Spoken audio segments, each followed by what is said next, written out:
A poor maid played piano with a blind girl. Unaware her mafia boss dad was standing behind the door, her fingers brushed the forbidden piano keys, and the blind girl laughed for the first time in years. Behind the door, her mafia boss froze, hearing his dead wife's song echo through the house. In that moment, mercy and madness shared the same heartbeat. Before we begin, please take a moment to support this channel by clicking the like, share, and subscribe button so you can keep enjoying awesome stories like this. Thank you. Late evening in Naples. The penthouse of Fridiano Lifanti sits above the city like a silent cathedral of glass and gold. The servants have gone, the lights are dim, except for one room.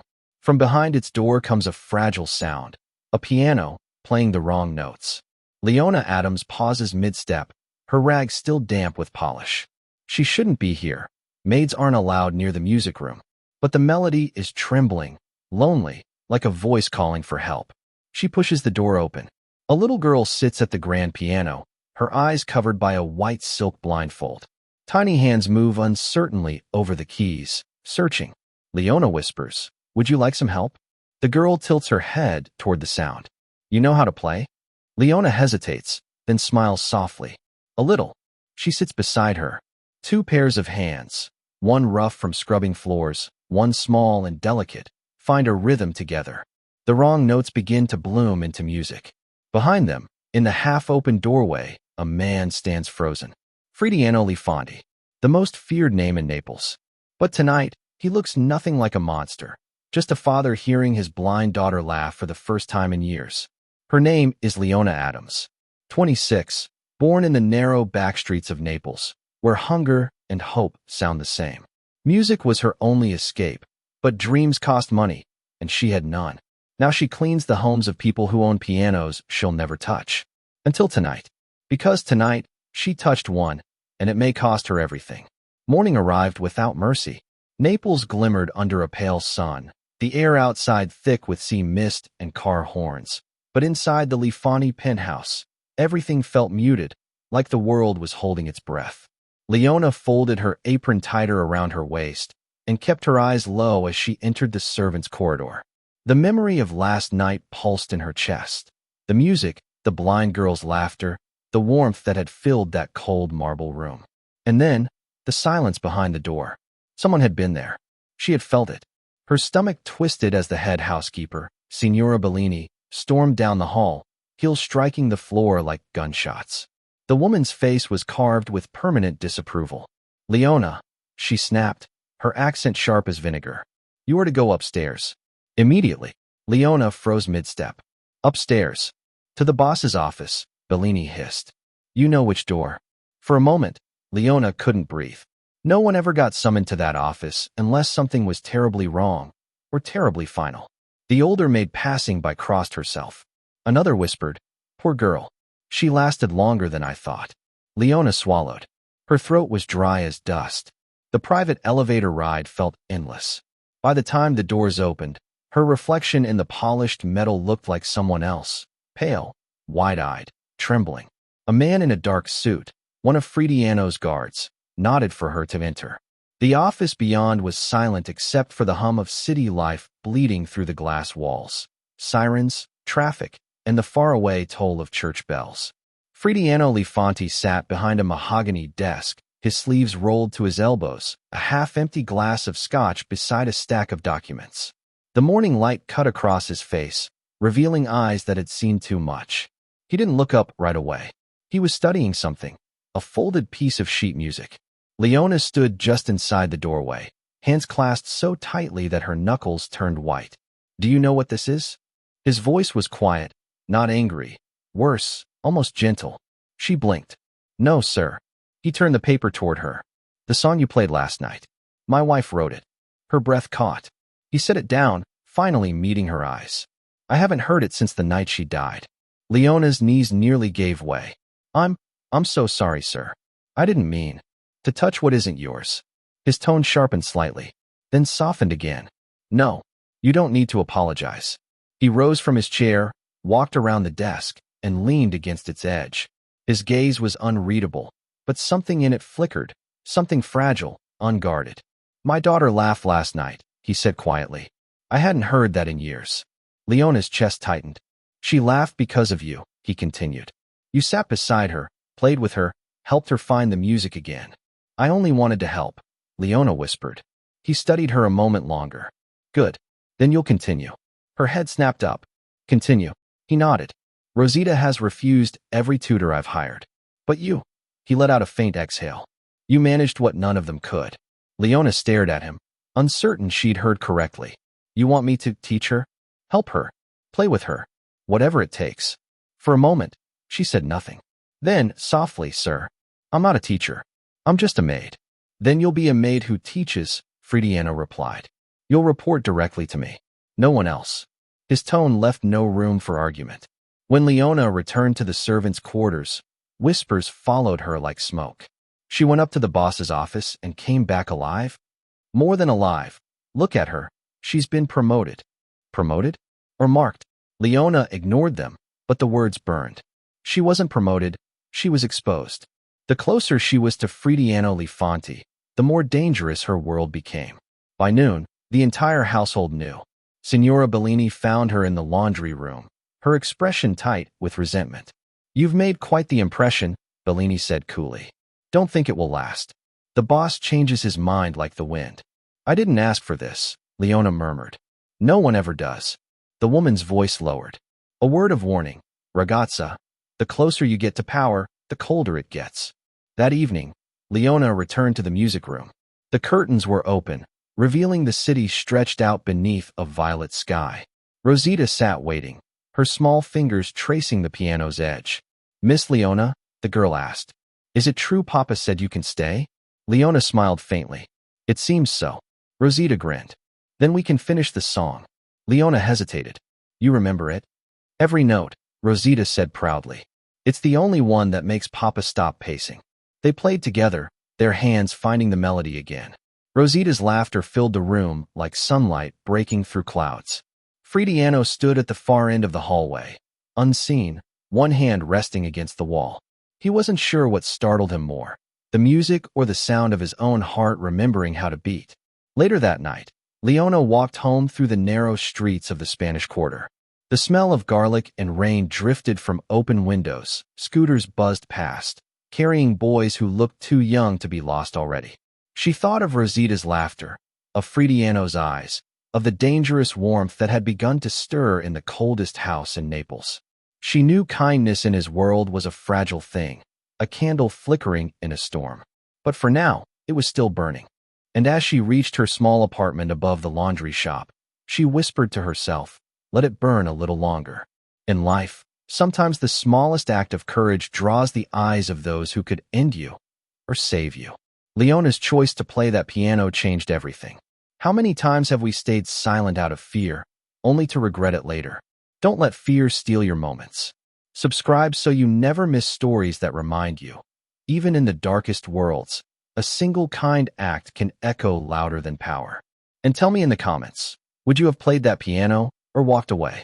Weeks passed like whispered notes across the marble halls of the Lifani penthouse. Every afternoon, when the sun sank low over Naples and spilled gold across the city's rooftops, Leona and Rosita sat at the grand piano. The music room became their secret world, a place where sound replaced sight, where laughter dared to echo again after years of silence. Leona had never known such quiet joy. She would guide Rosita's small hands, gently correcting her posture, letting her feel the difference between major and minor chords. The girl learned not by watching but by sensing. The vibration of each note, the warmth of Leona's hands, the tremor of her own heartbeat when she played something right. Do you hear that, Piccola Stella? Leona said one afternoon, smiling. That's the sound of courage. You didn't stop when it got hard. Rosita tilted her head, listening to the fading chord. It feels like sunshine in my fingers. Leona laughed softly. That's exactly what it is. From the hallway, behind the half-closed door, Fridiano Lifanti stood in silence. He had watched them for days now, telling himself it was only to ensure his daughter was safe. But the truth was heavier. Each note the maid coaxed from the piano dug into a part of him he'd buried years ago. It wasn't just the music. It was the way Leona looked at Rosita, with patience, not pity. The way she spoke gently, never flinching when Rosita stumbled on a key.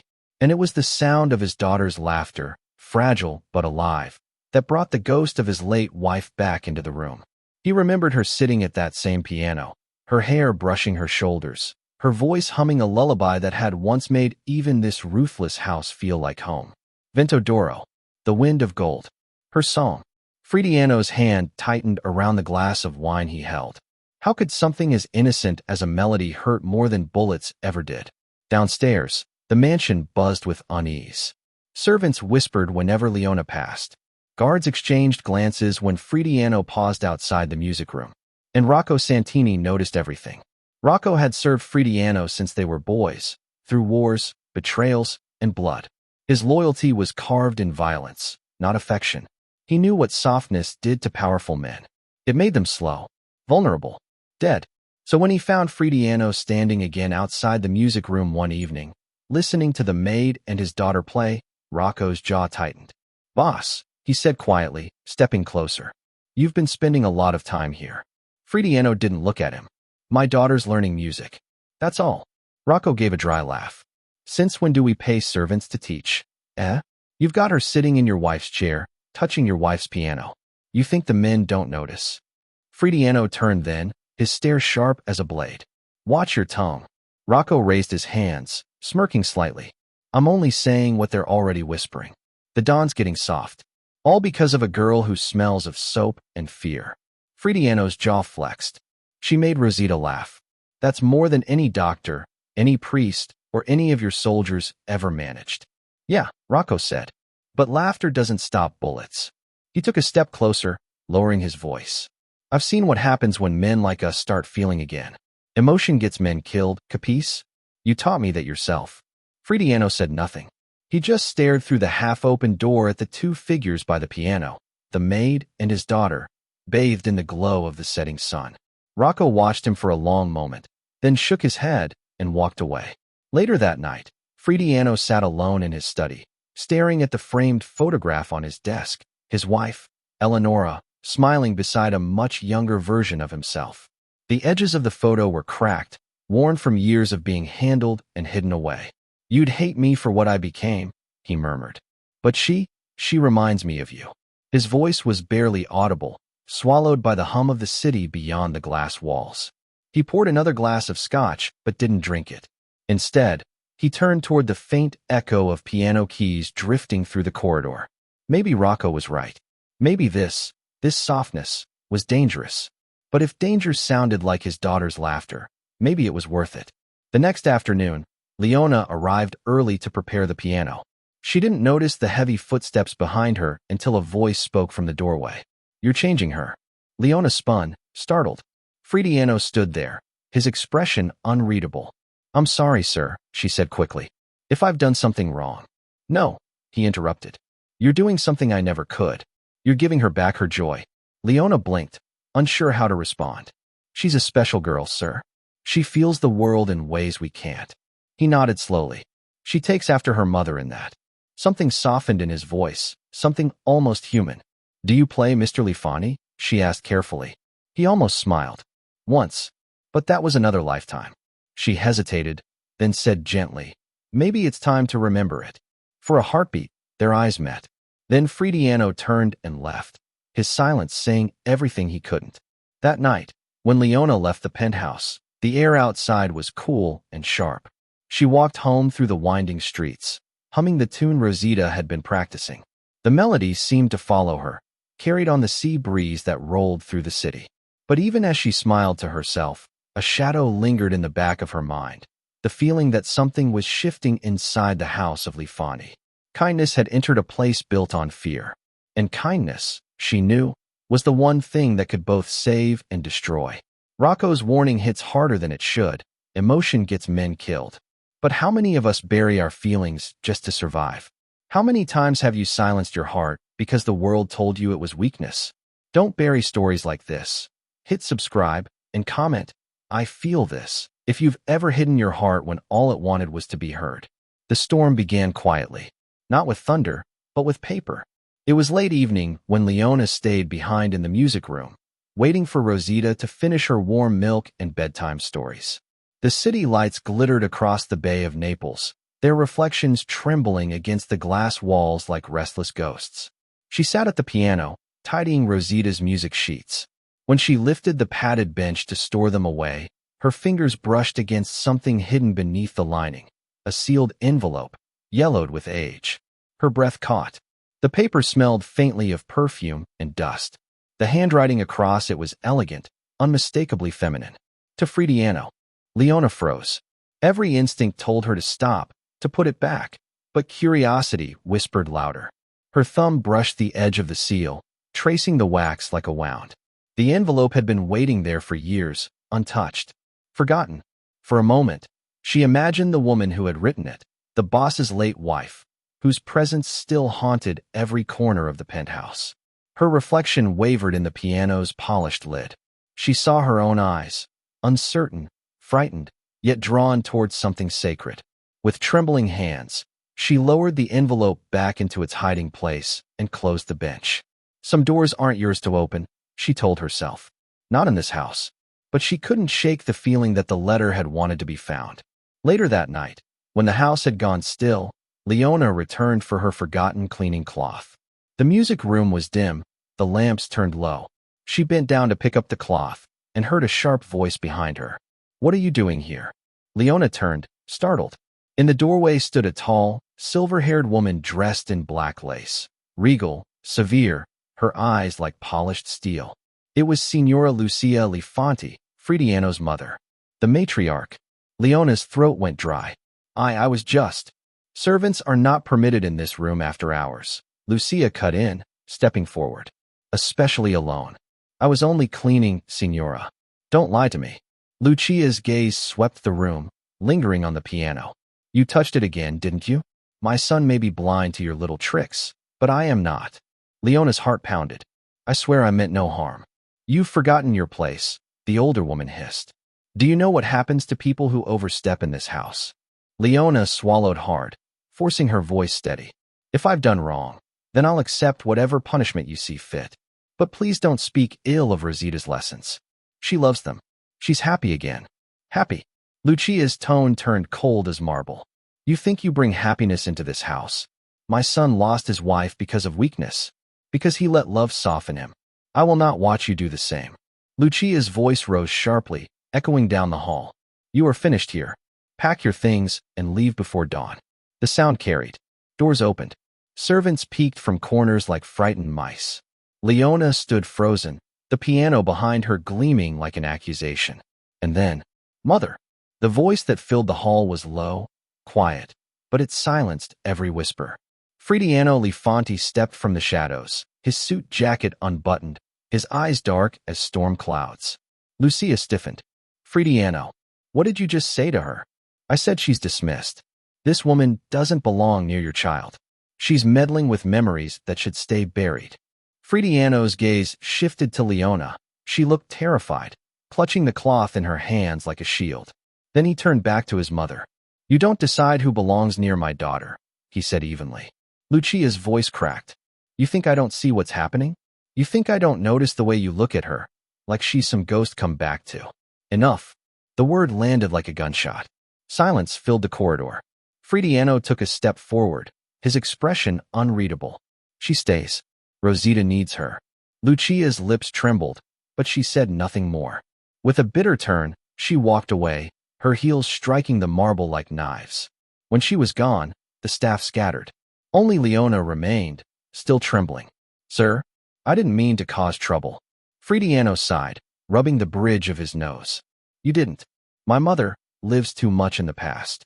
So do you, Leona said softly before she could stop herself. He looked up, startled. I mean, she fumbled for words.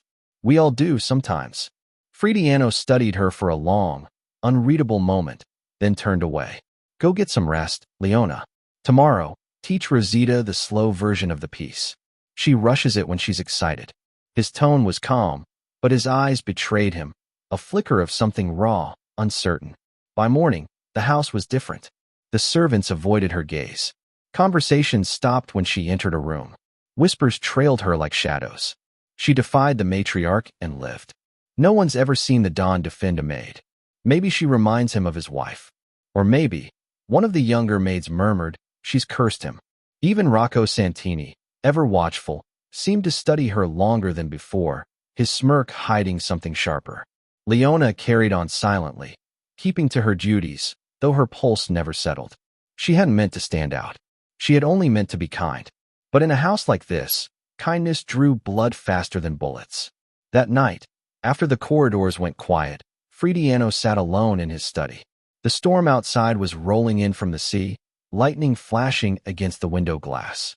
He poured himself a drink, but it sat untouched.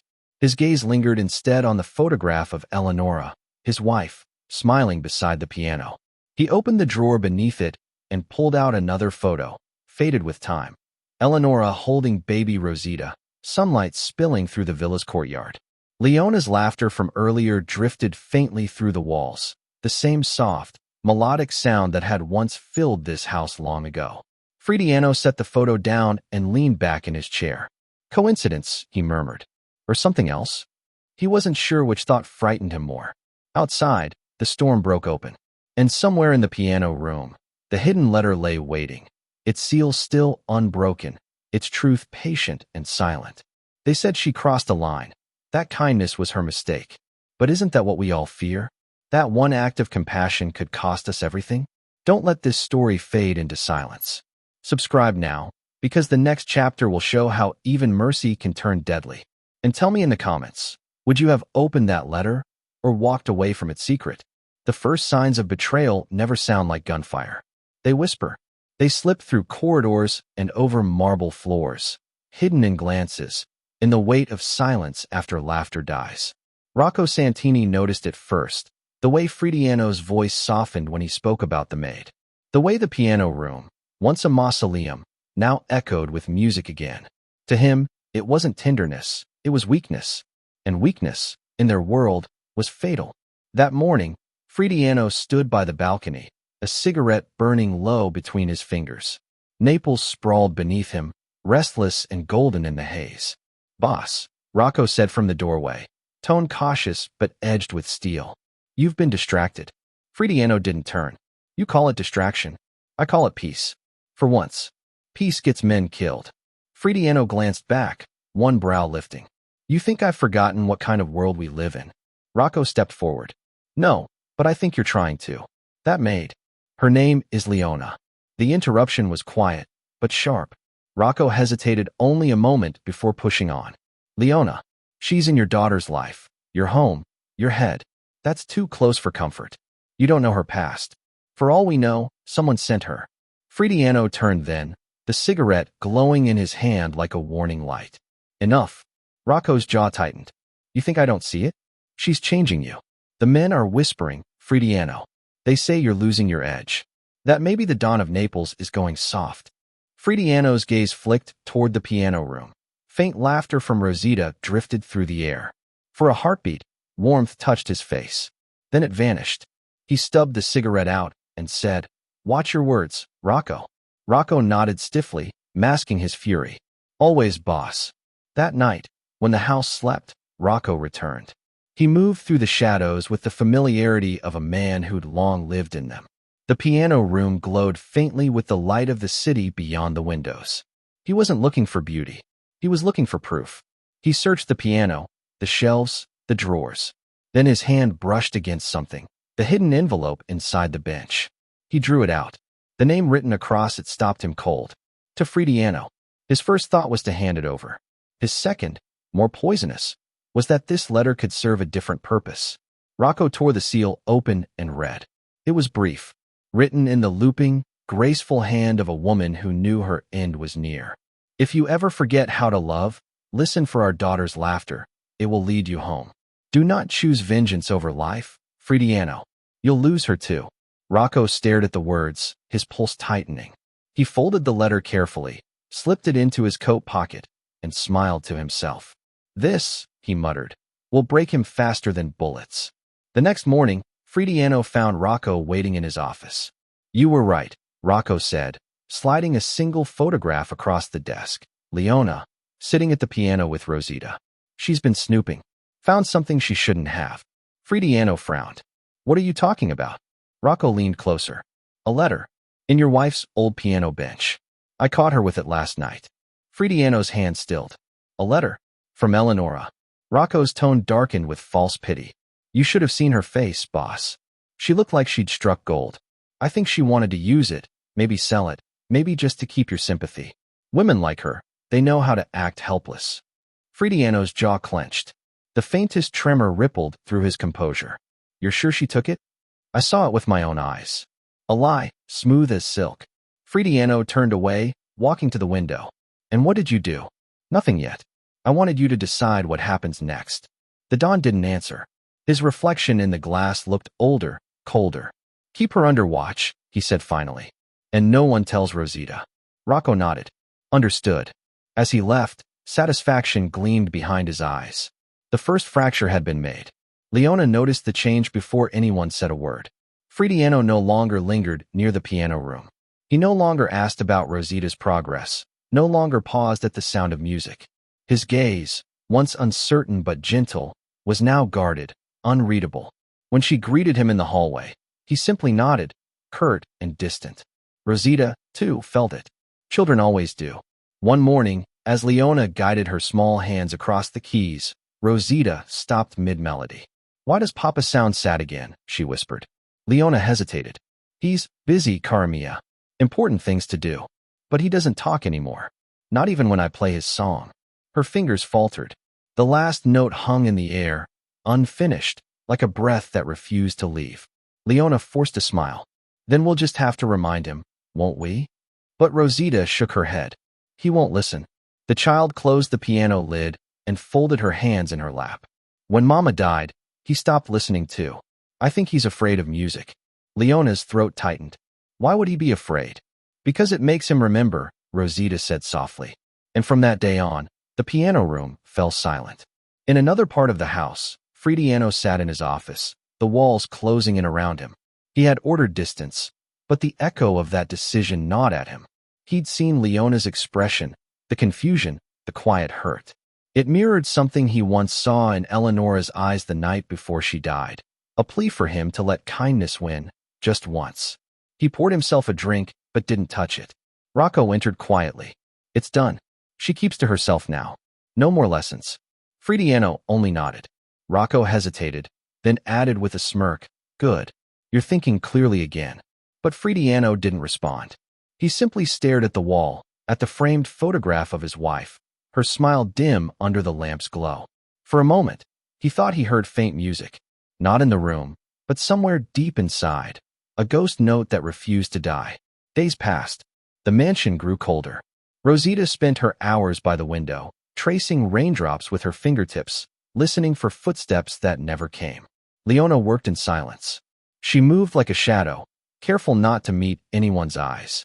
Her hands ached to play again, but she didn't dare.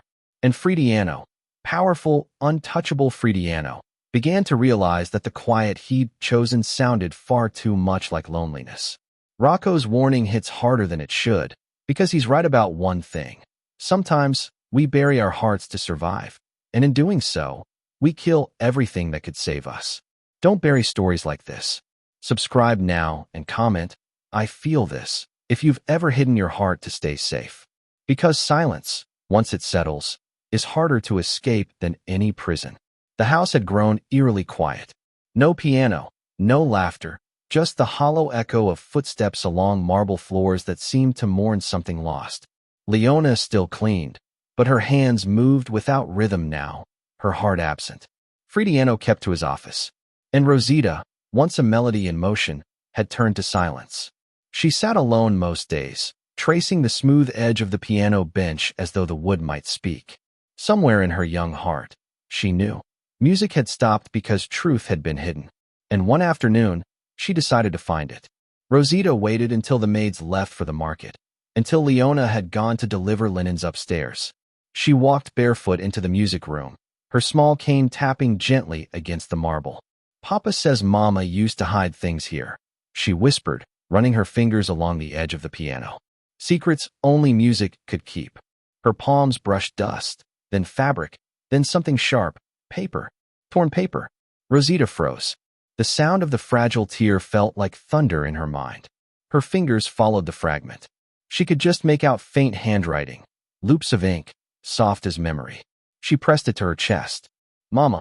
Then, guided by instinct stronger than sight, she lifted the piano bench lid. Inside lay the faint scent of old wood, polish, and absence. The space was empty. Something had been here. She clutched the torn corner tighter, hearing Leona's voice in her head. Music never hides lies for long. Her tiny jaw set. Then I'll find the rest of the song. When Fridiano entered his study later that evening, he found his daughter waiting, sitting in his chair, the torn scrap resting on his desk. She turned toward him, her face calm, her voice small but unwavering. Papa, she said, Mama wrote this for you, didn't she? Fridiano froze mid-step. He recognized the handwriting even from the fragment, the graceful cursive that had once filled the margins of his life. His heart stopped. Fridiano's silence was answer enough.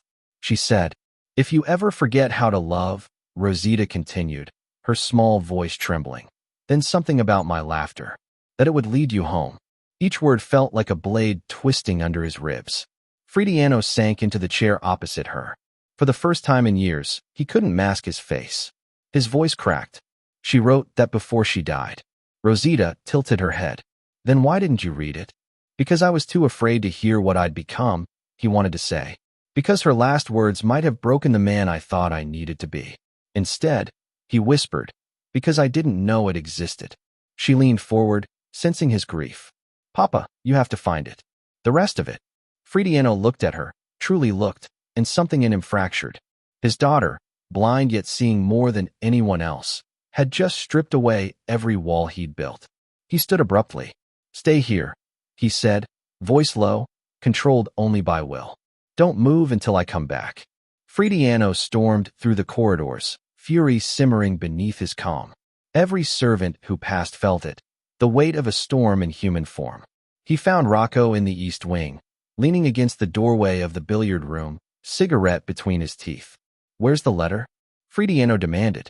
Rocco turned lazily, a smirk curling at his mouth. What letter? Don't lie to me. Rocco shrugged. You'll have to be more specific, boss. You've got a lot of ghosts in this house. Fridiano stepped closer, his voice dropping to a deadly whisper. You said you caught Leona with it. You told me she took it. But my daughter found the corner today, torn. She knew. She knew. Rocco's smirk faltered, just for a breath. I was protecting you. That letter, it's poison. You start listening to ghosts. You start forgetting who you are. Fridiano's hand shot out, gripping Rocco's collar, dragging him close. You don't get to decide what I remember. Rocco didn't flinch. I do when you're about to burn the empire we built because some maid made your heart beat again. Fridiano's fist trembled, hovering between rage and regret. You think love is weakness? I know it is, Rocco snapped. It got Eleonora killed. And now it's going to get you killed too. Fridiano released him, disgust washing over his features. You took her last words, twisted them into lies, and used them to turn me against the only good thing left in this house. Rocco straightened his jacket, eyes cold. Good? You call her good?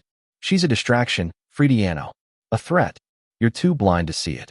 No, Fridiano said softly, his voice thick with finality. The only one blind here is you. He turned to leave, but the click of a gun's safety stopped him cold.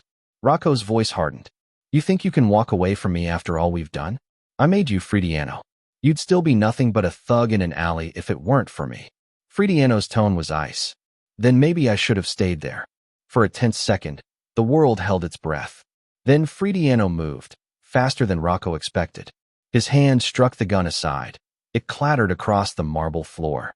The two men collided, rage and betrayal twisting through every blow. Servants screamed from the hallway as the fight spilled into the open. Fridiano pinned Rocco to the wall, fists raw, eyes wild. Where is it? He shouted. Where's my wife's letter? Rocco spat blood, smirking even through the pain. You'll never find it. I burned it. Fridiano froze. You? Because she was wrong, Rocco hissed. Your daughter's laughter doesn't lead you home. It'll lead you to your grave. The words shattered something inside Fridiano. He stepped back, breathing raggedly, staring at the man he'd once called brother. Then you're already dead to me, he said quietly. He turned, barking orders to the guards. Lock him in the cellar. No one enters or leaves until I say. Rocco laughed as they dragged him away. You think you can change, Fridiano? You can't. Men like us don't get redemption, only enemies. Fridiano didn't look back. When the doors slammed shut behind Rocco, the house seemed to exhale, but not in relief. In warning. Because for the first time, the war wasn't outside the walls of the Lifani mansion. It was within. Fridiano returned to the music room, face pale, shirt stained with sweat and dust. Rosita sat where he left her, still holding the torn scrap.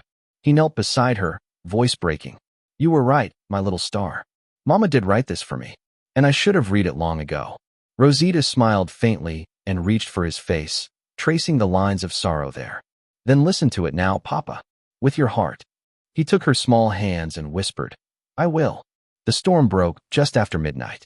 Outside, Naples shuddered with thunder and the far-off crackle of gunfire. Inside the Lifani mansion, light flickered across the marble like frightened ghosts. Leona had locked herself and Rosita in the music room. Every sound outside, every echo of shouting men, every slam of a door, sent Rosita trembling closer. Is Papa fighting again? The girl whispered, clutching the edge of Leona's sleeve. Leona's voice shook, but she forced calm into it. He's settling things. He'll come back to us soon. Rosita tilted her head toward the piano. Then play, Leona. Please. Mama used to play when it stormed. It made me feel like nothing bad could come through the music. Leona hesitated. I shouldn't. Not now. Rosita reached out, fingers trembling but sure. Then we'll both be afraid. Unless you play. That plea broke whatever resolve Leona had left. She sat at the piano, her hands hovering over the keys, the storm outside shaking the chandeliers. Then she began to play. The first notes of Vento d'Oro drifted into the hall, soft, uncertain, like light feeling its way through darkness. The melody swelled, threading through the gunfire, through the heartbeat of the house. Fridiano heard it before he saw them. He stumbled through the front doors, jacket torn, blood on his sleeve. Rocco's men scattered or dead in the courtyard. The empire he'd spent years building was collapsing, but he barely noticed. Because through all the chaos, he heard her, Leona's music. He followed it down the corridor, every step heavier than the last. He pushed the door open quietly. There they were. Leona, seated at the grand piano, face pale and glowing in the stormlight. Rosita, beside her, smiling faintly through her fear. The song filled the air like a prayer whispered into a wound. Fridiano leaned against the doorway, frozen. The world outside, the power, the blood, the betrayals, fell away. For one heartbeat, there was only sound. The same lullaby Eleonora once played. His throat closed. His eyes burned. He whispered, almost to himself, Vento d'Oro. Leona looked up, startled. Their eyes met. She froze mid-note, guilt and fear rising. Signor Lifanti. But Rosita reached for him, smiling as if she could see him perfectly. Papa, she said softly. You came back. Fridiano stepped inside, voice breaking. I am now my little star. He knelt beside her, his bloodied hand trembling as it touched hers. Forgive me for forgetting what home sounds like. Leona exhaled shakily, tears glistening in her eyes. But the moment was fragile. And like all fragile things, it was about to break. The door behind them burst open. Rocco stood there, eyes wild, gun in hand. The storm howled behind him, thunder splitting the sky. You couldn't do it, could you? He hissed. You couldn't kill the softness. Fridiano rose slowly, shielding Rosita and Leona behind him. You've lost, Rocco. It's over. Rocco laughed, a raw, broken sound. Over? Nothing's over until I erase what ruined you. Look at you, kneeling with servants, bleeding over ghosts. You were a king once, Fridiano. Maybe kings weren't meant to survive, Fridiano said quietly. Rocco's gun wavered. And maybe fools like you don't deserve to. He aimed. Rosita screamed.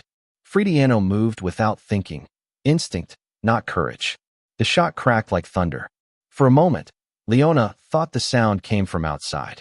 Then Rocco staggered back, eyes wide, the gun slipping from his hand. He hit the floor, the echo rolling through the marble halls like a drumbeat.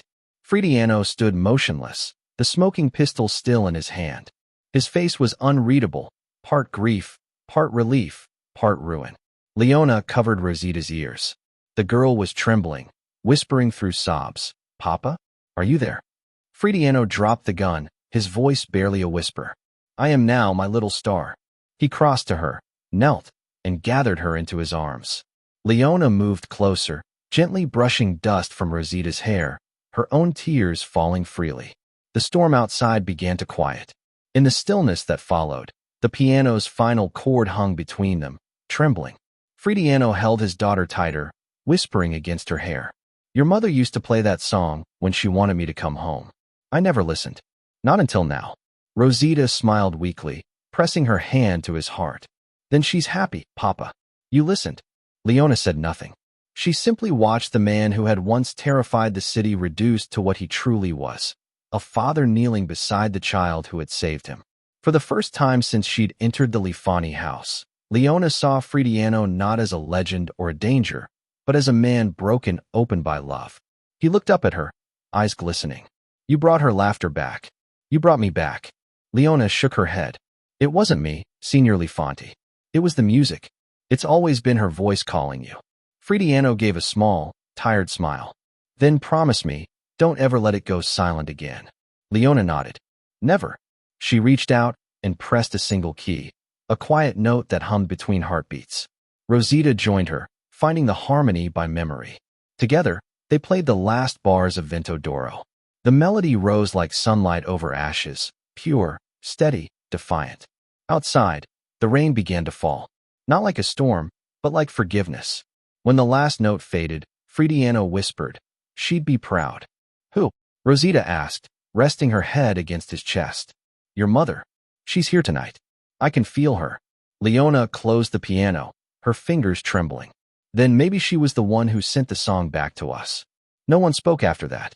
There was nothing left to say, only the steady rhythm of three hearts, one father, one daughter, one witness, beating in fragile unison beneath the quiet rain. If this moment hit you, don't just feel it. Protect it. Because moments like this remind us that even darkness can bow to music and silence can be healed by compassion. Subscribe now so you never forget what redemption sounds like. And if your heart is still here at this point, comment here with my heart. Let's see how many of us still believe that love can change the ending. Dawn crept over Naples like a sigh, pale lights spilling over the rooftops, washing the night's blood from the cobblestones. Inside the Lifani mansion, silence reigned again. But this time, it was not the silence of fear. It was the silence that follows a storm. Heavy, uncertain, trembling with things unsaid. Rocco was gone. His shadow, however, still clung to the marble halls. The men spoke in whispers, loyalty shaken. Outside, the city's underworld smelled blood in the water. Everyone wanted to know, was the king of Naples still standing, or had he fallen to softness? Fridiano Lifanti hadn't left his office since the night before. Papers lay scattered across the floor, contracts, accounts, maps of an empire that now felt meaningless. His hands still bore the stains of violence.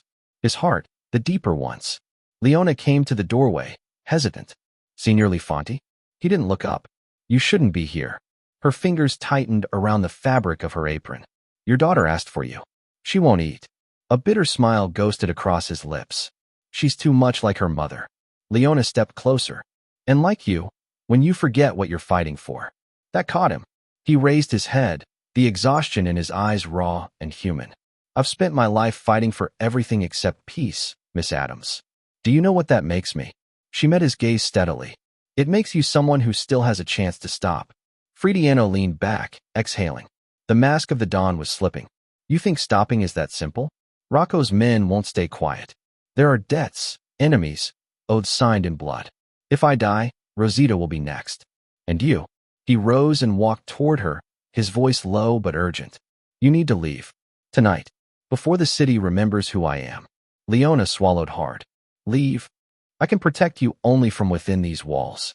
Once the retaliation starts, no one will be safe. Take what you need. I'll have the driver take you to the coast by dawn. She stared at him, silent for a long time. Then she asked softly, and Rosita? He hesitated. She'll be safe. I'll make sure of it. Leona shook her head, her voice trembling but firm. You can't promise that. You said it yourself. Your enemies don't stop at your name. They'll go for what you love. And right now, she's all you have left. Fridiano turned away. That's exactly why you must go. Leona took a step closer. You think keeping people away will save them, but it's what's been killing you. He froze. Her voice softened. Rosita doesn't need a Don. She needs a father. And you need to stop being both judge and prisoner in your own house. The words struck deeper than any bullet. Fridiano's breath caught. For the first time, he didn't know how to respond. Leona bowed her head, whispering, "If you want me gone, I'll go. But not tonight. Not until she plays again." That evening, the mansion lay bathed in the golden hush of twilight. Servants moved quietly, the air heavy with the awareness of what had been lost. In the music room, Leona sat before the grand piano. The lid gleamed under the fading sun, untouched since the night of the storm. She opened it slowly, her fingers brushing the keys. "You said your wife wrote something unfinished," she murmured. Fridiano, standing by the window, nodded. "She used to play it when Rosita was a baby. She said one day she'd finish it for me. She never got the chance." Leona smiled faintly. "Then let's finish it tonight." She began to play. The melody started quiet, uncertain, searching, as if the piano itself was trying to remember a forgotten voice. Each note carried grief, but also tenderness. Fridiano turned, the sound pulling him in like a tide. Without thinking, he crossed to the second piano, the twin across the room. His hands hovered, then joined hers, answering her melody with one of his own. Two songs became one. Leona's theme was light, gentle, fragile hope. His was darker, heavy with loss and guilt. Together, they wove a harmony that seemed to fill the house with something sacred. For a moment, the ghosts listened too. When the last note faded, neither moved. Fridiano's hands trembled on the keys. He looked up, eyes shining in the dim light. That's what it should have sounded like. All these years, I kept hearing it wrong. Leona smiled through her tears. You weren't ready to listen until now.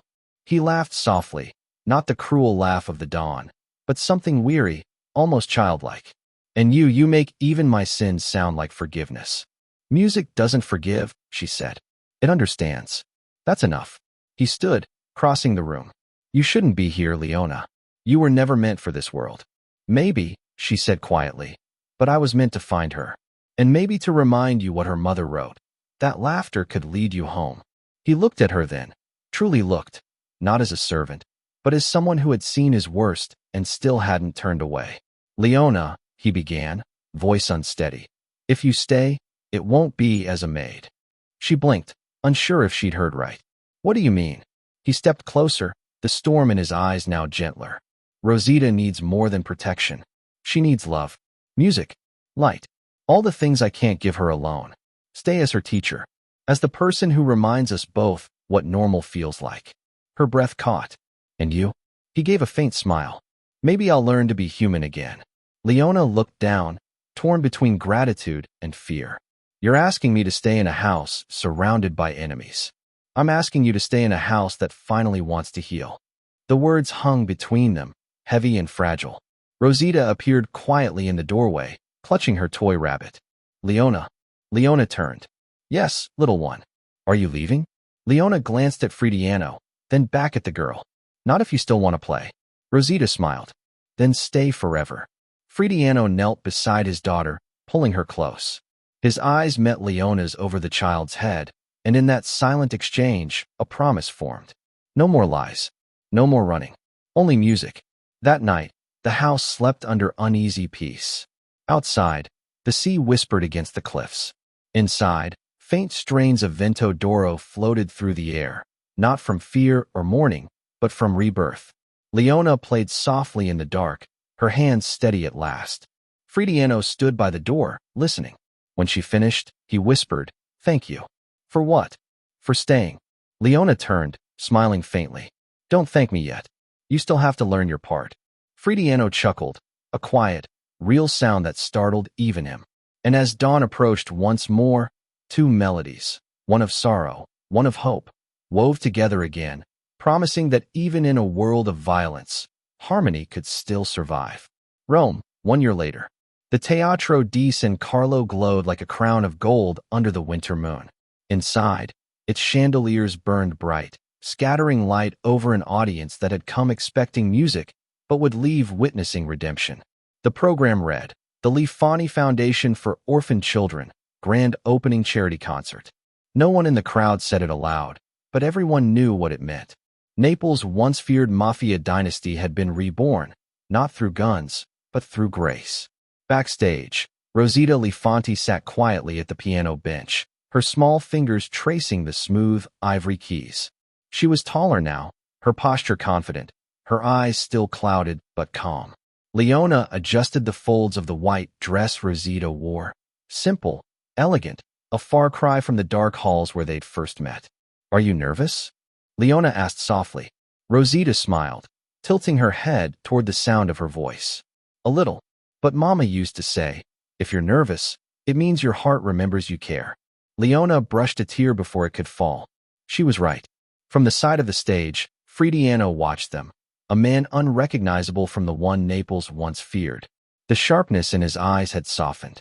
His black suit was still immaculate, but it carried no menace now. He no longer hid behind shadows. He stood quietly among light.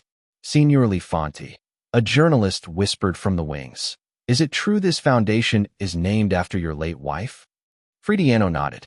"And after the child who helped me hear her again." The journalist blinked. "Your daughter?" His gaze softened. "My daughter, and the woman who brought her laughter back." He turned to the stage before the reporter could ask more. The announcer's voice echoed through the grand hall.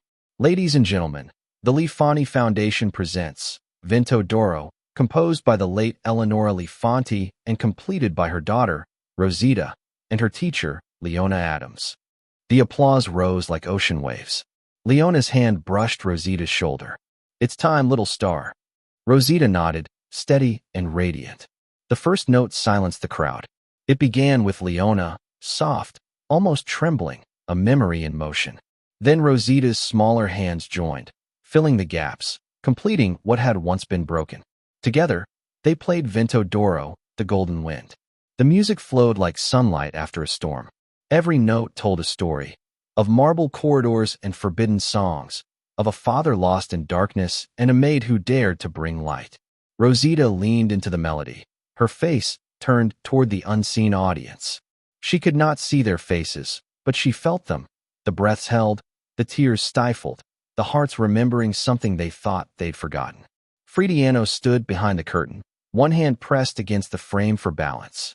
The melody struck him with every memory he had buried, his wife's laughter, the first time he held his daughter, the night he almost lost them both. But tonight, there was no pain in remembering, only gratitude. When the music reached its middle movement, Leona slowed, her right hand pausing just long enough for Rosita's melody to rise alone. The child played as though the keys themselves were alive. The audience watched in awe, a blind girl conducting light. Fridiano's vision blurred. He felt his wife's presence in every chord, her promise in every crescendo. And when the final note began, the one Eleonora never finished, Leona glanced toward the wings. Fridiano met her eyes. She nodded once. He stepped out of the shadows. The crowd gasped, but the music didn't falter. Fridiano walked onto the stage, stopping behind his daughter. He knelt beside her and placed his hand gently over hers on the final chord. Together, they pressed the note that ended the song. It rang through the theater like a prayer answered at last.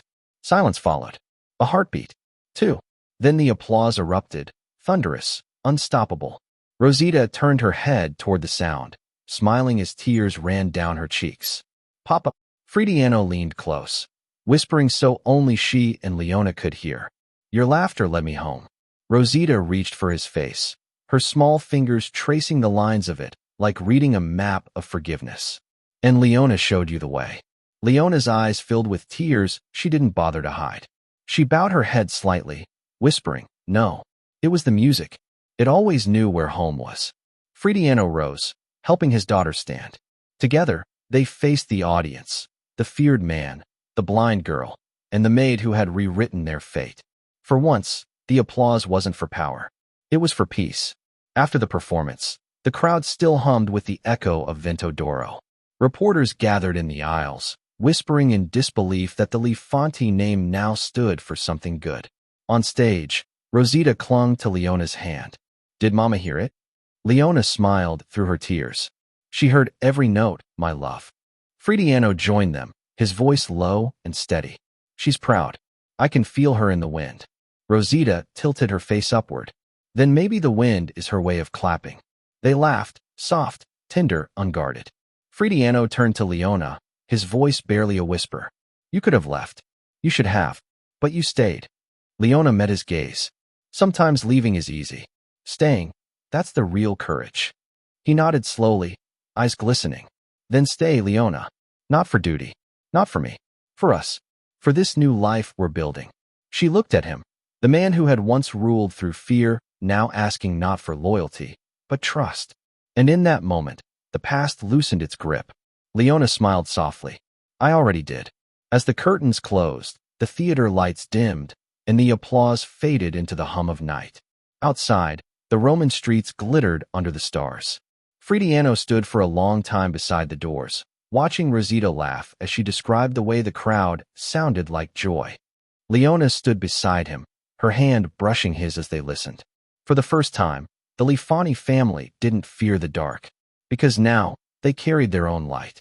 Stories like this remind us, kindness can rewrite fate. One act of courage, one small note of compassion, can ripple through lives you'll never even meet. If you believe that one gentle act can change a life, prove it. Subscribe, share this story, and comment, I believe. Because missing the next miracle might mean missing the one meant for you.